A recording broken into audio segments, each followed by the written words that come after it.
आज हम बात करेंगे अल्टरनेटिंग करंट के बारे में। ठीक है, तो देखिए अल्टरनेटिंग करंट होता क्या है। ठीक है, तो सिंपल तरीके से अगर देखा जाए तो वैसा करंट जिसका डायरेक्शन, ठीक है, वैसा करंट जिसका डायरेक्शन पीरियडिकली रिवर्स होता है। ठीक है, पीरियडिकली रिवर्स होता है। अच्छा, जब डायरेक्शन रिवर्स होगा तो ऑब्वियस है कि उसका जो मैग्नीट्यूड है वो कंटिन्यूसली क्या करेगा, चेंज करेगा। आ रही बात समझ में? फिर से, वैसा करंट जिसका डायरेक्शन जो है पीरियडिकली क्या कर रहा है, रिवर्स कर रहा है। पीरियडिकली क्या कर रहा है, आपका रिवर्स कर रहा है। अच्छा, जब आपका डायरेक्शन रिवर्स करेगा तो ऑब्वियस है कि आपका जो मैग्नीट्यूड है वो आपका कंटिन्यूसली क्या करेगा, चेंज करेगा। तो वैसे करंट को हम लोग बोलते हैं अल्टरनेटिंग करंट। ठीक है, और शॉर्ट में उसको हम लोग बोलते हैं एसी। ठीक है, तो सिंपल सी बात है। ठीक है, वैसा करें जिसका डायरेक्शन क्या करेगा, रिवर्स करेगा। डायरेक्शन रिवर्स करने का मतलब क्या है कि प्लस से चला गया माइनस, माइनस से हो गया प्लस, फिर प्लस से माइनस, फिर माइनस से क्या चाहिए, प्लस। तो इस तरह के जो करंट होते हैं जो अपना पोलरिटी चेंज करते हैं, ऐसा समझो आप, वैसे करंट जो अपने क्या करते हैं, पोलरिटी चेंज करते हैं। पोलरिटी स्टैंड फॉर प्लस से माइनस चला गया, माइनस से प्लस चला गया, है ना। तो इस तरह के जो करेंट होते हैं, इस तरह के करंट को हम लोग बोलते हैं अल्टरनेटिंग करंट। ठीक है, उम्मीद है आपको अल्टरनेटिंग करंट का जो कॉन्सेप्ट है आपको समझ आ गया होगा। ठीक है, सिंपल तरीके से अगर देखा जाए कि भाई अल्टरनेटिंग करंट होता क्या है, तो सिंपली आपने बताना है कि भाई वैसा करंट जो अपना पोलरिटी चेंज करते रहता है। ठीक है, जो अपना क्या करता है, पोलरिटी। पोलरिटी यानी जो आपका प्लस जो है उसको माइनस में कन्वर्ट करता है, फिर माइनस को क्या करता है, प्लस में कन्वर्ट करता है। तो उस तरह के करंट को हम लोग क्या बोलते हैं, AC current. Sorry, not AC current, तो क्योंकि इसमें सी में तो खुद करंट आ गया, तो एसी बोलेंगे शॉर्ट में। ठीक है ना, एसी यानी अल्टरनेटिंग करंट बोलेंगे। ठीक है, चलिए। अच्छा, आप इसको ऐसे ही बोल सकते हो कि वैसा करंट जिसका पोलरिटी जो होता है, ठीक है, वैसा करंट जिसका पोलरिटी जो होता है वो फिक्स्ड नहीं होता है। Polarity fixed, not fixed. तो उस तरह के करंट को भी हम लोग क्या बोल सकते हैं, उसको हम लोग बोलेंगे एसी। ठीक है। अच्छा, अब ये बात आती है कि हम लोग कैसे दिखाएं, उसको कैसे प्रूफ करेंगे भाई इसका पोलरिटी फिक्स नहीं है, इसकी पोलरिटी फिक्स नहीं है, उसको हम लोग कैसे शो करें। ठीक है, तो इसको शो करने के लिए हम लोग छोटा सा डिवाइस जो है, डिवाइस के बारे में डिस्कस करेंगे, दैट इज जनरेटर। ठीक है, दैट इज क्या चीज, जनरेटर। ठीक है, तो जनरेटर के थ्रू हम आपको दिखाएंगे, आपको बताएंगे कि भाई एसी कैसे होता है। ठीक है, यानी अल्टरनेटिंग करंट जो है कैसे जनरेट होता है, अल्टरनेटिंग करंट जो है कैसे क्या करता है, जनरेट करता है। तो आपको हम जनरेटर का एग्जांपल लेके, ठीक है, और जनरेटर आपने क्लास 10th में पढ़ा होगा। ठीक है, तो जनरेटर के थ्रू हम आपको समझाएंगे कि भाई एसी कैसे जनरेट होता है। ठीक है, ये तो एक बात हो गई भाई, एसी हमने समझ लिया। ठीक है, क्या होता है एसी, तो जिसका पोलरिटी फिक्स नहीं होता है, या वैसा वैसा करंट जिसका जो पोलरिटी है पीरियडिकली रिवर्स कर रहा है। पीरियडिकली क्या करता है, रिवर्स करता है। तो उस तरह के करंट को हम लोग क्या बोलते हैं, अल्टरनेटिंग करंट। ठीक है, उम्मीद है आपको अल्टरनेटिंग करंट का मतलब समझ आ गया होगा। ठीक है, चलिए। दूसरी बात आती है कि हम लोग कैसे पता करें। ठीक है, दूसरी बात आती है कि हम लोग कैसे पता करें कि भाई ये डायरेक्ट करंट है और ये आपका अल्टरनेटिंग करंट यानी एसी है। मतलब हम लोग कैसे पता करें कि भाई ये डीसी है और ये क्या है, एसी है। देखो अब ध्यान से, तो हमको पता है कि भाई जो डीसी होता है इसका तो फिक्स होता है पोलरिटी, मतलब इसका प्लस और माइनस क्या होता है, फिक्स होता है, पहली बात। ठीक है, एसी में क्या होता है, पोलरिटी फिक्स नहीं होता, यानी प्लस और माइनस होता है वो हमेशा चेंज करता रहता है, प्लस से माइनस, माइनस से प्लस, इस प्रकार से क्या होते रहता है, चेंज होते रहता है। ठीक है, अच्छा, जब पोलरिटी चेंज होगा, है ना, जब आपका पोलरिटी चेंज होगा, इसका मतलब आपका जो करंट का डायरेक्शन है वो भी क्या हो रहा है, चेंज हो रहा है। आ रही बात समझ में? जब डायरेक्शन चेंज होगा तो ऑब्वियस है कि भाई मैग्नीट्यूड भी क्या होगा, चेंज होगा। क्लियर है? अच्छा, अब इसके देखो, अब डीसी की थोड़ी बात देखो, तो डीसी का पोलरिटी क्या होता है, फिक्स होता है, प्लस और माइनस क्या होता है, फिक्स होता है। ये जो प्लस माइनस होता है इसी को हम लोग क्या बोलते हैं, पोलरिटी बोलते हैं। इसका फिक्स होता है, जब इसका फिक्स होता है तो इसका जो डायरेक्शन होगा वो क्या होगा, कांस्टेंट होगा। और जब डायरेक्शन कांस्टेंट होगा, ध्यान से, जब डायरेक्शन कांस्टेंट है यानी जब डायरेक्शन चेंज नहीं कर रहा है, तो इसका जो मैग्नीट्यूड है वो भी क्या होगा, कांस्टेंट होगा। वो भी क्या होगा, कांस्टेंट होगा। ठीक है, तो ये आपको बेसिक डिफरेंस समझ आ गया होगा कि भाई एसी में क्या होता है और डीसी में क्या होता है। फिर से, एसी यानी उसका जो पोलरिटी होता है वो चेंज हो रहा है। ठीक है, डीसी में पोलरिटी चेंज नहीं हो रहा है।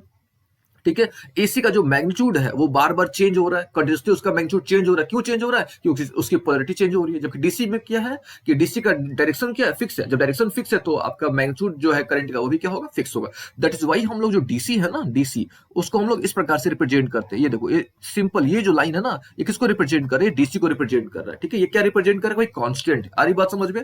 जबकि एसी को अगर हमको रिप्रेजेंट करना होगा, एसी को, तो एसी को हम लोग इस तरीके से रिप्रेजेंट करेंगे, पहले ऊपर गया फिर नीचे आया, फिर ऊपर गया फिर नीचे आया, फिर ऊपर गया फिर नीचे गया। इस तरीके से हम लोग क्या करेंगे, एसी को हम लोग क्या करेंगे, रिप्रेजेंट करेंगे। ठीक है, ये क्या इंडिकेट कर रहा है, ये इंडिकेट कर रहा है आपका क्या, कि भाई उसकी जो पोलरिटी है वो बार बार चेंज हो रही है, पहले प्लस हो रहा है फिर माइनस हो रहा है। आ रही बात समझ, फिर प्लस फिर माइनस, तो उसकी जो पोलरिटी हो रही है क्या हो रही है, बार बार चेंज हो रही है। तो ये ग्राफ रिप्रेजेंट करता है। अच्छा, ये आपको पता होगा भाई किसका ग्राफ है ना, ये जो ग्राफ किसका ग्राफ है, ये साइन थीटा का ग्राफ है। ठीक है, आपने पढ़ा होगा मैथ्स में कि ये जो ग्राफ होता है, इस तरह के जो ग्राफ होते हैं, किसका ग्राफ होता है, साइन थीटा का ग्राफ होता है। ठीक है, तो हम लोग बोल सकते हैं कि भाई हम लोग जो है साइन के थ्रू एक्सप्रेस करेंगे, है ना। जो लोग एसी को एक्सप्रेस करेंगे वो किसके थ्रू एक्सप्रेस करेंगे, साइन के थ्रू हम लोग क्या करेंगे, एक्सप्रेस करेंगे। साइन के थ्रू एक्सप्रेस करना का मतलब ये है कि उसको हम लोग साइन थीटा का यूज करके, है ना, साइन थीटा का हम लोग यूज करके हम लोग जो है एसी को एक्सप्रेस करेंगे, ठीक है। कैसे करेंगे सब हम लोग थोड़ी देर में डिस्कस करेंगे, ठीक है। अभी देखो, सपोज आपको कहीं मिल जाता है 5 एम्पियर, ठीक है, कहीं मिल जाता है वो क्या चीज 5 एम्पियर, और कहीं आपको मिल जाता है 5 साइन ओमेगा टी,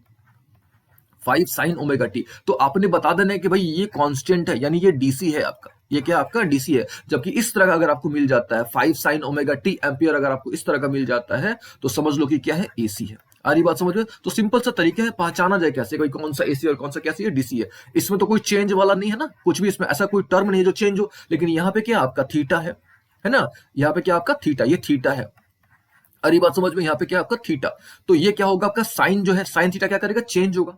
अच्छा, अब यहाँ पे आपके मन में प्रश्न आ सकता है कि भाई हमने तो यहाँ पे ओमेगा ओमेगा टी लिखा हुआ है ना, हमने यहाँ पे क्या लिखा हुआ ओमेगा टी, और हम आपको बोल रहे हैं थीटा। तो देखो आपने बेसिक कुछ रूल्स पढ़े होंगे, है ना, आपने कुछ बेसिक फिजिक्स के रूल्स पढ़े होंगे। वो क्या है कि आपने पढ़ा होगा एंगुलर वेलोसिटी के बारे में, ठीक है, आपने एंगुलर वेलोसिटी के बारे में पढ़ा होगा। और एंगुलर वेलोसिटी क्या होता है, दैट इज ओमेगा, है ना, ओमेगा। और ओमेगा इक्वल टू क्या होता है, theta upon T, theta by T. तो थीटा को हम लोग लिख सकते हैं ना, क्रॉस करेंगे यहाँ पे, तो थीटा इक्वल टू क्या होता है, ओमेगा टी, ठीक है। तो हम यहाँ पे बोल रहे हैं कि ओमेगा टी आप बोलो या इसको आप बोलो थीटा।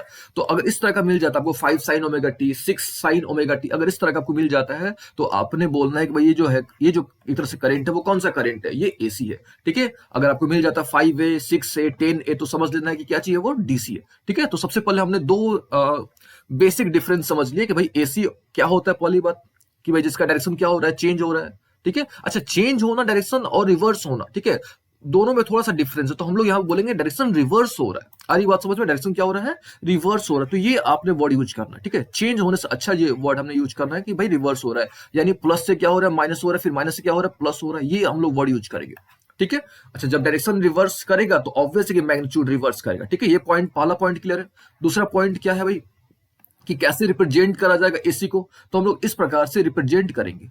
ये जो साइन का जो ग्राफ है, ठीक है, या कॉस का, मतलब आप साइन के ग्राफ के थ्रू या कॉस के ग्राफ के थ्रू भी आप क्या कर सकते हो, रिप्रेजेंट कर सकते हो। किसको रिप्रेजेंट कर सकते हो, एसी को रिप्रेजेंट कर सकते हो, ठीक है। अच्छा, दूसरी बात, क्यों साइन या कॉस, ये भी एक प्रश्न आ सकता है आपके मन में, क्यों साइन या कॉस, क्योंकि साइन और कॉस का जो ग्राफ अगर आप देखोगे, ठीक है, साइन और कॉस का अगर आप ग्राफ देखोगे तो इसमें भी यही होता है, पहले इंक्रीज करता है ना, किसी इंटरवल में क्या करेगा, इंक्रीज करेगा, किसी इंटरवल में क्या करेगा, वो डिक्रीज करेगा। देखो अब हम यहाँ पे क्या करते हैं, आपको साइन का ग्राफ ड्रॉ करके दिखाते हैं। देखो ये साइन क्या है, आपका इंक्रीजिंग फंक्शन है ना, मतलब ये इस इंटरवल में साइन की वैल्यू, साइन क्या इंक्रीज कर रहा है, फिर इस इंटरवल में साइन क्या कर रहा है, डिक्रीज कर रहा है, फिर इस इंटरवल में साइन क्या कर रहा है, इंक्रीज कर रहा है। दैट इज वाई हमने यहाँ पे या तो हम लोग साइन के थ्रू हम लोग रिप्रेजेंट करेंगे एसी को, या हम लोग क्या करेंगे, कॉस के थ्रू हम लोग क्या करेंगे, रिप्रेजेंट करेंगे, ठीक है। आप कॉस के थ्रू भी कर सकते हो, कोई प्रॉब्लम नहीं है, दोनों में जो रिजल्ट आएगा आपका सेम आएगा। चलिए, तो ये हमने समझ लिया। अच्छा, हमने ये भी समझ लिया कि कैसे हम लोग रिप्रेजेंट करेंगे। अगर आपको मिल जाता है कि भाई कैसे पहचानोगे, तो अगर आपको इस तरह करंट मिल जाता है, फिर से हम रिपीट कर रहे हैं, that is like sine 10 sine omega t, है ना, 10 साइन ओमेगा टी। तो अगर इस तरह का आपको मिल जाता है तो समझ लो कि वो क्या चीज है, एसी है। या सिंपल तरीके से आप बोलो कि if I equal to I M sine omega T मिल जाता है आपको, तो इस तरह का I M sine omega T मिल जाता है। ये देखो आई एम हमने यहाँ पे लिखा मैक्सिमम करंट, है ना, यहाँ पे जो हमने आई एम लिखा है, आई एम का मतलब क्या चीज होता है, मैक्सिमम करंट के बारे में हमने लिखा हुआ है, ठीक है। तो अगर इस तरह का अगर आपको करंट मिल जाता है तो समझ लो कि वो क्या है, एसी है। दूसरी बात, ये चीजें आई कैसे, ठीक है, ये चीजें आई कैसी, उसको हम लोग थोड़ी देर में सारी चीजें डिस्कस करेंगे, है ना। हम लोग जो है छोटी से छोटी चीज आपको डिस्कस करेंगे, ठीक है। चलिए, ये तो समझ आ गई बात, ठीक है। अब देखिए एसी हमने समझ लिया। अब दूसरी बात आती है कि भाई हम लोग एसी पढ़ते क्यों है। ये भी एक मन में प्रश्न आ सकता है कि हम लोग, ठीक है, एसी तो हमने समझ लिया कि जिसका डायरेक्शन क्या हो रहा है, चेंज हो रहा है ना, नॉट चेंज हो रहा है, रिवर्स हो रहा है, रिवर्स होना ज्यादा सुटेबल होगा, ठीक है। तो ये तो हमने समझ लिया कि भाई डायरेक्शन अगर चेंज हो रहा है तो मैग्नीट्यूड भी चेंज होगा, तो हम लोग उसको एसी बोलेंगे। लेकिन एक बात मन में प्रश्न आ सकता है कि भाई why do we study AC, हम लोग एसी पढ़ क्यों रहे हैं। तो देखो, हम लोग अभी तक हम लोग किसके बारे में पढ़ा था, अभी तक हमको नॉलेज था डीसी के बारे में, है ना, डीसी के बारे में। अच्छा, डीसी का सोर्स क्या होता है, दैट इज बैटरी, है ना, डीसी का सोर्स क्या होता है, बैटरी। और बैटरी से अगर मान लो कि हमको लॉन्ग डिस्टेंस तक अगर हमको करंट चाहिए होगा, यानी लॉन्ग रेंज में अगर हमको करंट सप्लाई करना होगा, तो हम लोग बैटरी का यूज नहीं ना कर सकते हैं, ठीक है। अगर मान लो कि आप बैटरी का यूज भी करते हो तो काफी कॉस्टली आएगा, काफी जो कॉस्ट, मतलब काफी कॉस्ट आएगा उसका। आ रही बात समझ में। तो दैट इज वाई जो है हम लोग किसका यूज करते हैं, एसी का यूज करते हैं, ठीक है। तो सबसे पहला प्रश्न आता है कि एसी का यूज क्यों, मतलब एसी क्यों पढ़ रहे हैं, एसी क्यों पढ़ रहे हैं? तो सबसे पहले हमने इसका आंसर देना है कि एसी पढ़ने का मेरा एक सिंपल सा लॉजिक है कि हम लोग जो है एसी के थ्रू, एसी को मतलब, ठीक है, एसी को हम लोग क्या कर सकते हैं, लॉन्ग रेंज तक इसको हम लोग ट्रांसमिट कर सकते हैं। देखो यहाँ पे हमने लिखा हुआ है कि जो एसी है, AC can be transmit over long distance, ठीक है, ओवर क्या चीज, लॉन्ग डिस्टेंस, यानी लंबी दूरी तक इसको हम लोग क्या कर सकते हैं, ट्रांसमिट कर सकते हैं। दैट इज वाई जो है हम लोग एसी को प्रेफर करेंगे, एसी को हम लोग क्या करेंगे, एसी हमने पढ़ना होता है, ठीक है। अच्छा, दूसरी बात है, ये तो ठीक है, आप ऐसा नहीं कि आप डीसी, आप बैटरी से यानी डीसी को ऐसा नहीं कि आप लॉन्ग डिस्टेंस तक ट्रेवल नहीं कर सकते हो, लेकिन जितना एसी कर सकता है उतना आप नहीं कर सकते हो, ठीक है। अच्छा, मान लो किसी भी तरीके से आप डीसी को लॉन्ग डिस्टेंस ट्रेवल कराते भी हो, तो डीसी को लॉन्ग डिस्टेंस अगर आप उसको ट्रेवल कराते हो, स्टैंड फॉर अगर आप ट्रांसमिट कराते हो डीसी को भी, तो जो कॉस्ट आएगा काफी एक्सपेंसिव होगा, मतलब काफी ज्यादा एक्सपेंसिव होगा रेदर देन क्या चीज, एसी। दूसरा क्या प्रॉब्लम आएगा, इसमें लॉस ऑफ एनर्जी बहुत सारा होगा। अगर आप मान लो कराते हो किसी भी तरीके से आप कराते हो, तो लॉस ऑफ एनर्जी जो होगा काफी ज्यादा होगा, काफी एक्सपेंसिव होगा rather than AC. That is why हम लोग जो है एसी को प्रेफर करते हैं ओवर देन डीसी, ठीक है। अब यहाँ पे देखो हमने लिखा हुआ है कि भाई एसी जो है, AC can be transmitted over long distance, ठीक है। एसी को हम लोग क्या कर सकते हैं, लॉन्ग डिस्टेंस तक हम लोग क्या कर सकते हैं, ट्रांसमिट कर सकते हैं, ये हमने यहाँ पे क्लियर कर दिया। अच्छा, दूसरी बात, without much loss of energy, ज्यादा एनर्जी का लॉस भी नहीं होगा। अरे बात समझ में। दूसरी बात है, at low rate of transmission, at low rate of क्या चीज, ट्रांसमिशन, यानी एसी को ट्रांसमिट करने में जो खर्च आएगा, ठीक है, वो डीसी के कंपैरिजन में काफी कम होगा, काफी क्या होगा, कम होगा, ठीक है। तो इसलिए हम लोग क्या करते हैं, एसी को प्रेफर करते हैं रेदर देन डीसी। चलिए, ये तो हमने समझ लिया, हमने दो बातें क्लियर कर ली। क्या क्या क्लियर कर लिया कि भाई एसी होता क्या है, ठीक है। अच्छा, दूसरी बात हमने क्लियर कर लिया कि भाई एसी जो है, हम लोग एसी क्यों पढ़ते हैं, ठीक है, एसी हम लोग क्यों पढ़ते हैं, ठीक है। अब चौथी बात आती है, ठीक है, अब चौथी, सॉरी नॉट तीसरी बात ना, हमने दो पॉइंट्स क्लियर कर लिए। अब तीसरी बात आती है कि भाई एसी को हम लोग रिप्रेजेंट कैसे करेंगे, है ना, एसी को हम लोग सिंबॉलिकली कैसे रिप्रेजेंट करेंगे, ठीक है। हमने ग्राफिकली तो देख लिया कि भाई ये ग्राफ होता है, इसके थ्रू हम लोग साइन के ग्राफ के थ्रू या कॉस के ग्राफ के थ्रू हम लोग क्या करेंगे, रिप्रेजेंट करेंगे। और ये भी हमने आपको समझा दिया कि भाई वाई साइन एंड कॉस, ठीक है, क्योंकि साइन और कॉस जो होता है किसी भी रेंज में कभी इंक्रीज करता है, कभी डिक्रीज करता है। दैट इज वाई भी हम लोग जो है साइन को और साइन या कॉस के ग्राफ के थ्रू हम लोग क्या करेंगे, उसको रिप्रेजेंट करेंगे, ठीक है। हम लोग लेकिन प्रेफर यहाँ पे करेंगे साइन को, ठीक है। क्यों, साइन आपका इंक्रीजिंग फंक्शन होता है, दैट इज वाई हम लोग जो यहाँ पे साइन को प्रेफर करेंगे, यानी एसी को हम लोग साइन के थ्रू रिप्रेजेंट करेंगे, ठीक है। अच्छा, ये तो हो गई एक बात। ये भी हम लोग प्रूफ करके आपको दिखाएंगे कि हमने साइन का सहारा क्यों लिया, ठीक है, हमने साइन का यूज क्यों किया, ये भी हम आपको प्रूफ करके दिखाएंगे, ठीक है। चलिए, ये तो हो गए। अब एक बात आती है कि इसको हम लोग शॉर्ट में इसको सिंबॉलिकली कैसे रिप्रेजेंट करें। तो अगर इस तरह का सिंबल आपको दिख जाता है ना, अगर इस तरह का सिंबल आपको अगर दिख जाता है तो समझ लो कि ये एसी है, ठीक है। तो ये हो गया, आपको इस सिंबल को ध्यान रखना है, ठीक है। अच्छा, इस तरह का अगर सिंबल दिख जाता है, यानी अगर आपको बैटरी का सिंबल दिख जाता है तो समझ लो कि वो क्या है, डीसी है। आ रही बात समझ में। अगर इस तरह का सिंबल दिख जाता तो क्या हो गया, डीसी। अगर इस तरह का आपको अगर सिंबल दिख जाता तो क्या हो जाता है, एसी, ठीक है। चलिए, अब एक पॉइंट और हम लोग डिस्कस करेंगे। हमने 3 पॉइंट डिस्कस कर लिए, अब हम लोग पॉइंट नंबर 4 की बात करते हैं, ठीक है। अभी देखो, अब ध्यान से, आपने मैग्नेटिक इफेक्ट में पढ़ा था, ठीक है, आपने पढ़ा होगा मैग्नेटिक इफेक्ट ऑफ करंट में कि भाई ओरस्टेड का एक एक्सपेरिमेंट पढ़ा होगा आपने। मैग्नेटिक इफेक्ट जो चैप्टर था आपका, उसमें आपने एक ओरस्टेड एक्सपेरिमेंट करके पढ़ा होगा, है ना। ओरस्टेड, इनका पूरा नाम क्या था, हैंस क्रिश्चियन ओरस्टेड, ठीक है। तो उन्होंने बताया था, ओरस्टेड ने बताया था कि भाई एक करंट कैरिंग वायर जो है आपका, समझिएगा ध्यान से, एक करंट कैरिंग जो वायर है, ठीक है, एक करंट कैरिंग जो वायर है, वो अपने आसपास मैग्नेटिक फील्ड प्रोड्यूस करता है। वो अपने आसपास क्या करता है, मैग्नेटिक फील्ड क्या करता है, प्रोड्यूस करता है, ठीक है। लेकिन उन्होंने एक्सपेरिमेंट में जो सोर्स लिया था करंट का, वो था डीसी। वो क्या था, डीसी। यानी एक बात आपने ध्यान रखनी है, केवल डीसी जो है ना, वही क्या करता है, मैग्नेटिक फील्ड प्रोड्यूस करता है। फिर से, जो डीसी केवल होता है वही क्या करता है, मैग्नेटिक फील्ड प्रोड्यूस करता है। एसी जो होता है मैग्नेटिक फील्ड प्रोड्यूस नहीं करता है। तो ये बात आपने भी ध्यान रखनी है, ठीक है। क्या भाई, कि एसी जो होता है मैग्नेटिक फील्ड प्रोड्यूस नहीं करता है। अच्छा, मान लो कि अगर ऐसा होता, ठीक है, तो हमारे आसपास हर जगह करंट है, हर जगह एसी है हमारे आसपास, है ना। आप रोड पे जाओगे, घरों में रहोगे, हर जगह क्या चाहिए, एसी है, अल्टरनेटिंग करंट है। तो भाई इसका मतलब चारों तरफ मैग्नेटिक फील्ड होना चाहिए, लेकिन ऐसा नहीं होता है ना। तो ये बात आपने ध्यान रखनी है कि भाई एसी जो होता है वो मैग्नेटिक फील्ड जनरेट नहीं करता, जबकि डीसी जो है मैग्नेटिक फील्ड जनरेट करता है, ठीक है। ये बात आपने ध्यान रखनी है। चलिए, ये तो हमने 4 पॉइंट्स क्लियर कर लिए। चलिए, अब हम लोग क्या करते हैं, नेक्स्ट पॉइंट की बात करते हैं। देखिए, हमने अभी तक समझा क्या क्या, हमने 4 पॉइंट्स क्लियर किए। क्या क्या क्लियर किया, सबसे पहला कि भाई एसी होता क्या है, यानी इसका हमने डेफिनेशन देख लिया, ठीक है, ये हमने क्लियर कर लिया। दूसरी बात कि इसको हम लोग कैसे रिप्रेजेंट करेंगे, यानी इसका ग्राफ किस प्रकार का होगा, है ना। तो हमने आपको बता दिया कि भाई इसका या तो साइन का ग्राफ का यूज करो या तो आप कॉस के ग्राफ का यूज करो, ठीक है। फिर हमने बताया कि इसका सिंबॉलिकली इसको हम लोग कैसे रिप्रेजेंट करेंगे, तो वो भी हमने आपको समझा दिया कि भाई कैसे इसको आप क्या करोगे, रिप्रेजेंट करोगे। और चौथा पॉइंट हमने जाना कि भाई ये जो है मैग्नेटिक फील्ड अपने आसपास जो है एसी जो है मैग्नेटिक फील्ड क्रिएट नहीं करता है। मैग्नेटिक फील्ड क्या करता है, क्रिएट नहीं करता है, ठीक है। ये तो उम्मीद आपको समझ आ गया होगा। अच्छा, अगर इन चारों पॉइंट्स अगर आप कंपैरिजन करना चाहो डीसी का, तो देखो डीसी का क्या होगा, इसमें क्या था, एसी का डायरेक्शन रिवर्स हो रहा था, पीरियडिकली रिवर्स हो रहा था, जबकि इसमें डीसी में क्या होता है, डायरेक्शन आपका कांस्टेंट होता है, ठीक है। इसका ग्राफ कैसा होता है, तो इसका ग्राफ इस प्रकार से होता है, ठीक है। इसका अगर सिंबल देखो तो इसमें सिंबल किसका सिंबल होता है, बैटरी का सिंबल होता है। आ रही बात समझ में। अच्छा, और ये जो होता है मैग्नेटिक फील्ड जनरेट करता है, कौन जनरेट करता है, यानी जो डीसी होता है वो मैग्नेटिक फील्ड जनरेट करता है। चलिए, ये तो हमने 4 पॉइंट अच्छे तरीके से क्लियर कर लिया। अब हम लोग बात करते हैं कि भाई ठीक है, अब एसी के बारे में हमने जान लिया, एसी को कैसे रिप्रेजेंट करा जाता है ये भी हमने जान लिया। अब एसी आता कहां से है, यानी एसी प्रोड्यूस कैसे होता है, ठीक है। डीसी का तो हमको पता है कि भाई डीसी जो है जनरेटर से उसको हम लोग प्रोड्यूस करते हैं। तो एसी का सोर्स क्या है, तो एसी का सोर्स है थर्मल पावर स्टेशन। अगर आपको याद होगा तो आपने क्लास 10th में एक चैप्टर पढ़ा होगा, that is source of energy, है ना, यानी एनर्जी का सोर्स क्या होता है। तो आपने 10th क्लास में एक चैप्टर पढ़ा होगा, that is source of energy. तो उसमें बहुत सारे तरीके बताए गए थे कि भाई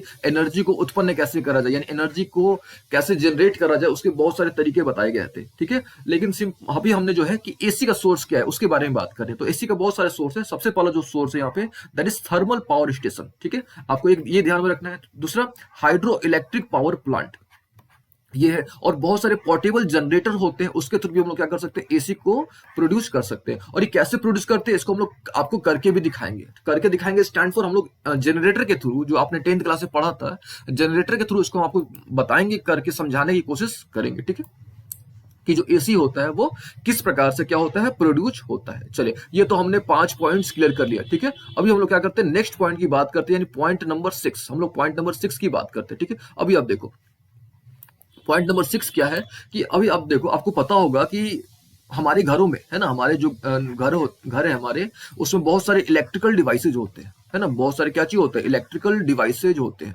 ठीक है। आसपास टीवी, फ्रिज, बहुत सारे इलेक्ट्रिकल डिवाइसेज है। अच्छा, अब हम क्या करते हैं, एक को हम लोग क्या करते हैं, मतलब सेम डिवाइसेस को हम लोग क्या करते हैं, एक को हम लोग क्या करते हैं, सेम डिवाइस है, और एक को हम लोग एसी से कनेक्ट करते हैं, और एक को हम लोग क्या करते हैं, डीसी से कनेक्ट करते हैं। डीसी से कनेक्ट करने का मतलब क्या है, उसको हम लोग बैटरी से कनेक्ट करते हैं, इस तरह से बैटरी से हम लोग कनेक्ट करते हैं, ठीक है। एसी यानी हमारे जो घरों में जो करंट आता है वो क्या होता है, एसी आता है कि नहीं। हमारे घरों में जो पावर स्टेशन से जो करंट आता है वो क्या चीज आता है, एसी आता है। तो हम लोग क्या करते हैं, एक को एसी से कनेक्ट करते हैं और एक को हम लोग क्या करते हैं, डीसी से कनेक्ट करते हैं, ठीक है। किसको कनेक्ट करते हैं, हम लोग इलेक्ट्रिकल डिवाइस को। तो आप नोटिस करोगे कि जो एसी से जो इलेक्ट्रिकल डिवाइसेस कनेक्टेड है, उनका जो लाइफ होता है वो उनका जो मतलब अब उनका जो लाइफ होता है बहुत ज्यादा होता है, ठीक है। उनका जो लाइफ होता है वो क्या होता है, बहुत ज्यादा होता है। तो ये एक प्लस पॉइंट है। तो यहाँ पे हमने एक लिखा हुआ है कि भाई एसी ऑपरेटेड मशीन्स, है ना, AC operated machines are more durable, यानी वो ज्यादा दिन तक चलते हैं, यानी उनका जो लाइफ होता है वो काफी ज्यादा होता है, रेदर देन किससे कंपैरिजन में, वैसे डिवाइसेज जो डीसी से कनेक्टेड है। तो ये आपने ध्यान में रखना है। चलिए, ये तो हमने समझ लिया। अभी आप देखो एक पॉइंट और आपने ध्यान में रखना है कि हम लोग जो है एसी को डीसी में कन्वर्ट कर सकते हैं। जो एसी होता है ना, इसको हम लोग क्या कर सकते हैं, डीसी में कन्वर्ट कर सकते हैं, लेकिन डीसी को एसी में कन्वर्ट करना मुश्किल है, ठीक है। ये आपने एक पॉइंट और ध्यान में रखना है कि एसी को जो है हम लोग एसी को हम लोग डीसी में कन्वर्ट कर सकते हैं, ठीक है। एसी को हम लोग क्या कर सकते हैं, डीसी में कन्वर्ट कर सकते हैं। और कैसे कन्वर्ट कर सकते हैं, तो एक डिवाइस होता है दैट इज रेक्टिफायर, यानी रेक्टिफायर के थ्रू हम लोग जो है एसी को डीसी में कन्वर्ट कर सकते हैं, ठीक है। तो ये बात आपने ध्यान में रखना। जबकि डीसी को एसी में कन्वर्ट कर सकते हैं, लेकिन ये जो प्रोसीजर है काफी क्रिटिकल है, काफी आप बोल सकते हो कि एक्सपेंसिव भी है डीसी को एसी में कन्वर्ट करना, ठीक है। चलिए, ये तो बात हमने समझ लिया। नेक्स्ट पॉइंट हम लोग डिस्कस करने वाले हैं कि भाई कंट्रोल कैसे करेंगे, ठीक है। हमने क्या करा, एसी को जनरेट भी कर लिया, यानी एसी का हमने सोर्स जान लिया, एसी क्या होता है, हमने एसी के बारे में थोड़ी बहुत नॉलेज गेन कर, ठीक है। अब बात आती है कि भाई क्या हम लोग एसी को कंट्रोल कर सकते हैं। तो यस, हम लोग जो है एसी को कंट्रोल कर सकते हैं। आधी बात समझ में, एसी को हम लोग क्या कर सकते हैं, कंट्रोल कर सकते हैं, ठीक है। और एसी को हम लोग कैसे कंट्रोल कर सकते हैं, तो चोक कॉइल के थ्रू। ये अपने ध्यान रखना है कि चोक कॉइल के थ्रू हम लोग क्या कर सकते हैं, एसी को कंट्रोल कर सकते हैं, ठीक है। इस बात का अपने ध्यान रखना है, ठीक है। यहाँ पे हम लिखते हैं वहां पे कि भाई एसी को हम लोग क्या कर सकते हैं, इजीली कंट्रोल कर सकते हैं, है ना। एसी को हम लोग क्या कर सकते हैं, कंट्रोल कर सकते हैं, किस में, थ्रू चोक कॉइल, ठीक है। अब चोक कोइल क्या होता है, हम लोग जब जैसे जैसे चैप्टर में प्रोसीड करेंगे हम लोग इसके बारे में डिस्कस करेंगे, भाई एसी को हम लोग कैसे कंट्रोल कर सकते हैं ना, एसी को हम लोग कैसे कंट्रोल कर सकते हैं। आप इसको सिंपल तरीके से समझो, आप इसको कि एसी को जो हम ना, एसी को हम लोग जो है, एसी जो है इसका हम लोग वोल्टेज बढ़ा भी सकते हैं, इसको हम लोग घटा भी सकते हैं। ठीक है, आपने एक डिवाइस का नाम सुना होगा ट्रांसफार्मर, है ना, ट्रांसफार्मर। अब ये जो ट्रांसफार्मर वाला जो टॉपिक है ना, जो क्या करता है, कंट्रोल करता है, एसी को कंट्रोल करता है, एसी वोल्टेज को कंट्रोल करता है। ठीक है, इसके बारे में हमने लास्ट में, चैप्टर का जो लास्ट टॉपिक है, यानी हम इसको हम लोग लास्ट में डील करेंगे। ठीक है, ठीक है, चलिए तो हो गई बात। अच्छा, अब हम लोग नेक्स्ट पॉइंट पे डील करेंगे। भाई ये सब तो एक तरह से फायदा हो गया, एक तरह से एडवांटेज हो गया, इतना सारा एडवांटेज हो गया कि भाई एसी क्या क्या इसका एडवांटेज है। लॉन्ग डिस्टेंस से ट्रेवल कर सकते हैं, इसको हम लॉन्ग, इसका लॉन्ग रेंज होता है, यानी इसको लॉन्ग, लंबी दूरी तक इसको हम लोग ट्रांसमिट करा सकते हैं, इसमें लॉस कम होता है ना, ये सब इसके काफी सारे प्लस पॉइंट हो गए। ठीक है, लेकिन इसका एक नुकसान भी है। ठीक है, वो नुकसान क्या है कि आप गलती से अगर एक्सीडेंटली अगर एसी के कांटेक्ट में आ जाते हो, अगर आप किसी भी तरीके से एक्सीडेंटली जो है, अगर आप एसी के कांटेक्ट में आ जाते हो, आ रही बात समझ में, आप एसी के कांटेक्ट में आ जाते हो तो आपको एक शॉक लगेगा, यानी आपको एक झटका लगेगा। ठीक है, वही डीसी में भी आपको झटका लगेगा, लेकिन वो आपको पता भी नहीं चलेगा। डीसी वाले केस में आ रही बात समझ में, डीसी वाले आपको पता भी नहीं चलेगा। ठीक है, तो इसका क्या रीजन है ना। अच्छा, एक चीज और, ठीक है, तो ये जो एसी का जो प्रॉपर्टी होता है ना, क्या चीज, जैसे आप गलती से भी किसी भी तरीके से अगर उसके कांटेक्ट में आ जाते हो तो आपको एक शॉक लगेगा, जोड़ का आपको क्या लगेगा, शॉक लगेगा। तो इसका क्या कारण है, पहले वो हम लोग जान लेते हैं। तो इसका एक ही कारण है कि एसी जो होता है आपका, है ना, एसी जो होता है remain concentrated in the outer surface of conductor. ये ध्यान में रखिएगा, है ना, ये जो एसी जो होता है आपका कंडक्टर के आउटर सरफेस पर क्या होता है, कंसंट्रेटेड होता है। दैट इज वाई जो है हम लोग को शॉक लगता है। जैसे हम लोग गलती से भी कांटेक्ट में आ जाते हैं एसी के, तो हमको क्या लगता है, शॉक लगता है। अच्छा, ये एक यहाँ पे ध्यान देने वाली बात है। तो ये जो कॉन्सेप्ट है आपका आउटर सरफेस पर कंसंट्रेट होना, है ना, एसी का आउटर सरफेस पर क्या होना, कंसंट्रेट होना, ये जो कॉन्सेप्ट है आपका, ये जो कॉन्सेप्ट है, इसको हम लोग बोलते हैं स्किन इफेक्ट, है ना, इसको हम लोग क्या बोलते हैं, स्किन इफेक्ट। तो सिंपल तरीके से हम लोग बोल सकते हैं बिकॉज ऑफ स्किन इफेक्ट, है ना, स्किन इफेक्ट के चलते हमको जो है शॉक लगता है। ठीक है, स्किन इफेक्ट के चलते हम क्या लगता है, शॉक लगता है, जबकि डीसी में ऐसा नहीं होता है। डीसी में स्किन इफेक्ट नहीं होता है। स्किन इफेक्ट का मतलब जो उसका जो पूरा करंट होता है कंडक्टर के आउटर रीजन पर कंसंट्रेटेड नहीं होता, यानी डीसी पे आपको शॉक नहीं लगेगा, जबकि एसी पर आपको शॉक लगेगा। क्यों, तो एक ही रीजन है, दैट इज स्किन इफेक्ट।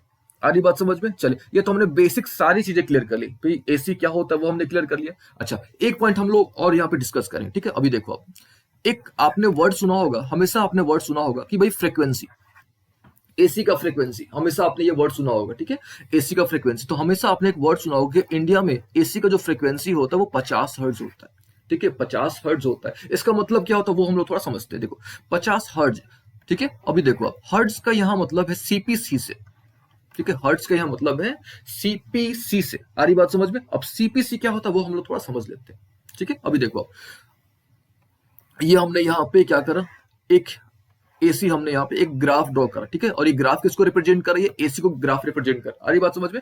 हमने यहाँ पे क्या करा, एक ग्राफ ड्रॉ करा, और ये जो ग्राफ है ये किसको रिप्रेजेंट कर रहा है आपका, ये जो ग्राफ है आपका ये एसी को रिप्रेजेंट कर रहा है। आ रही बात समझ में, ये किसको रिप्रेजेंट कर रहा है, एसी को रिप्रेजेंट कर रहा है। ठीक है, अभी आप देखो, ये कहां से शुरू हुआ, यहां से शुरू हुआ, और एक साइकिल अपने यहां तक इसने कंप्लीट करा। देखो यहाँ पे हम एस लिख देते हैं, यहाँ पे सी से अच्छा एस रहेगा। ठीक है, यहाँ पे सीपीएस का मतलब पहले आप समझ लो, सीपीएस का मतलब होता है साइकिल पर सेकेंड। ठीक है, सीपीएस का मतलब यहाँ पे है साइकिल पर सेकेंड, इसको थोड़ा आप ध्यान रखना, सीपीएस। अभी देखो आप, ठीक है, ये यहां से इसने स्टार्ट करा और यहां पे इसने खत्म करा, यानी इसका जो एक साइकिल है, यानी यहां से यहां तक क्या इसका एक साइकिल है। ठीक है, यानी एक साइकिल। ठीक है, तो फ्रीक्वेंसी का मतलब ये हुआ कि भाई फ्रीक्वेंसी यहाँ पे कितना इंडिया में 50 हर्ट्ज है। इसका मतलब ये हुआ, ठीक है, कि ये जो है आपका एक सेकंड में, है ना, एक सेकंड में 50 साइकिल कंप्लीट करता है। 50 साइकिल क्या करता है, कंप्लीट करता है। 50 बार ये साइकिल, ये जो पूरा साइकिल है ये क्या करता है, कंप्लीट करता है। आ रही बात समझ में, ये जो पूरा साइकिल है वो क्या करता है, कंप्लीट करता है। ठीक है, ये होता है इसका मतलब। ठीक है, अभी देखो आप, अभी 50 साइकिल जब कंप्लीट करा, यानी ये क्या करा, ये एक जो है कि इसको क्या बोला, साइकिल। तो इस तरह का उसने 50 साइकिल कंप्लीट करा, है ना, इस तरह का इसने क्या करा, 50 साइकिल क्या करा, कंप्लीट करा। इसका मतलब ये हुआ कि ये जो है एक सेकंड में, ध्यान से समझिएगा, ये जो है एक सेकंड में 100 टाइम्स इसकी पोलरिटी चेंज हो रही है। 100 टाइम्स इसकी जो पोलरिटी हो रही है वो क्या हो रही है, चेंज हो रही है। ये बात आपने ध्यान रखना है। ठीक है, तो 50 हर्ट्ज का मतलब क्या हुआ कि भाई इसका जो पोलरिटी हो रहा है वो 100 टाइम्स क्या हो रहा है, चेंज हो रहा है। अभी देखो, इसको थोड़ा और समझते हैं, इसका मतलब क्या हुआ। अभी देखो आप, जब एक साइकिल की आप बात करोगे तो यानी यहाँ पे प्लस फिर माइनस, यानी एक साइकिल में हम लोग एक साइकिल की बात करें, एक साइकिल में इसका कितने बार चेंज हो रहा है, 2 बार चेंज हो रहा है। यानी एक बार ऊपर गया तो प्लस, फिर एक बार नीचे आया तो माइनस, यानी एक 2 बार हो रहा है। तो खुद सोचो आप, जब 50 साइकिल है तो 50 साइकिल में इसका जो चेंज होगा पोलरिटी कितने बार चेंज होगा, 100 बार चेंज होगा। तो ये बात आपने ध्यान में रखनी है, ठीक है। तो यानी हम लोग ऐसे बोल सकते हैं कि हमारे इन आवर कंट्री, यानी हमारे देश में जो पोलरिटी चेंज होता है ना, वो एक सेकंड में 100 बार होता है। एक सेकंड में कितने बार होता है, 100 बार होता है। या आप उसको ऐसे बोलो कि फ्रीक्वेंसी कितनी होती है, तो 50 हर्ट्ज होती है, ठीक है। फ्रीक्वेंसी कितनी होती है, 50 हर्ट्ज। आप हर्ट्ज को सीपीएस भी बोल सकते हो, सीपीएस यानी साइकिल पर सेकेंड, यानी एक सेकंड में कितना साइकिल वो कंप्लीट कर रहा है। साइकिल यानी ये पूरा, ठीक है, ये वाला पूरा। अगर आप देखोगे ध्यान से तो ये 360 डिग्री है, यहां से यहां तक कितना डिग्री है, 360 डिग्री है। यानी ये 2 पाई है ना। ये क्या चाहिए आपका, 2 पाई है, ये अपने ध्यान में रखना। चलिए, ये तो हमने समझ लिया, हमने थोड़ी बहुत अंडरस्टैंडिंग कर ली भाई एसी के बारे में, ठीक है। अब देखिए, अब हमने पढ़ना क्या क्या इस चैप्टर में। ये जो हमारा चैप्टर है, एसी जो चैप्टर है आपके 12th क्लास का जो चैप्टर है, इसमें हमने पढ़ना क्या क्या है। तो हमने जो है सिंपल से पढ़ना कि अगर हम लोग जो है एसी सप्लाई करते हैं, एसी तो हमने समझ लिया, ठीक है। अब हमने क्या करना है, एसी अगर हम लोग सप्लाई करते हैं, वैसे सर्किट में हम लोग क्या करते हैं, एसी सप्लाई करते हैं जहां पे आपका केवल कंडक्टर हो। अरे बात समझ में, कंडक्टर स्टैंड फॉर रेजिस्टेंस की बात करें यहाँ पे हम लोग, है ना। कंडक्टर यानी हम लोग किसकी बात कर रहे हैं, रजिस्टर की बात कर रहे हैं, ठीक है। या फिर हम लोग क्या करेंगे, एसी सप्लाई करेंगे वैसे सर्किट में जहां पे क्या हो, इंडक्टर हो। अरे बात समझ में। फिर हम लोग क्या करेंगे, एसी हम लोग उस सर्किट में सप्लाई करेंगे जहां पे कैपेसिटर हो, ठीक है। तो हमको क्या करना है, एक तरह से बोल सकते हो कि हमको क्या करना है, एसी तो हमने समझ लिया, उन्हें क्या करना है, एसी को क्या करना है, सप्लाई करना है, डिफरेंट डिफरेंट सर्किट में सप्लाई करना है। सबसे पहले हमने क्या करना है, वैसे सर्किट में सप्लाई करना है जहां पे क्या हो, केवल रजिस्टर हो। फिर हमने क्या करना है, वैसे सर्किट में सप्लाई करना है जहां पे केवल क्या हो, इंडक्टर हो। फिर हमने क्या करना है, वैसे सर्किट में सप्लाई करना है जहां पे क्या हो, कैपेसिटर हो। और लास्टली हम लोग क्या करेंगे, एक ऐसा सर्किट लेंगे जहां पे तीनों मिल जाएगा, जहां पे आपको इंडक्टर भी मिल जाएगा, कैपेसिटर भी मिल जाएगा और आपको रजिस्टर भी क्या हो जाएगा, मिल जाएगा, ठीक है। तो हम लोग क्या करेंगे, इन सर्किट्स में हम लोग क्या करेंगे, एसी को सप्लाई करेंगे, एसी को हम लोग क्या करेंगे, सप्लाई करेंगे। और सप्लाई करके हम लोग देखेंगे कि हमको क्या रिजल्ट मिल रहा है, ठीक है। तो ओवरऑल आप बोल सकते हो कि हमको चार तरह के सर्किट से सबसे पहला आपको बोल सकते हो कि आर सर्किट यानी रजिस्टर वाला सर्किट, फिर आपको एल सर्किट यानी इंडक्टर वाला सर्किट, और फाइनली आपको सी सर्किट यानी कैपेसिटर वाला सर्किट। और एक सर्किट आपको मिलेगा जो तीनों को मिला के बनेगा, यानी एक ऐसा सर्किट जिसमें तीनों होगा, एल भी होगा, सी भी होगा और क्या होगा, आर भी होगा।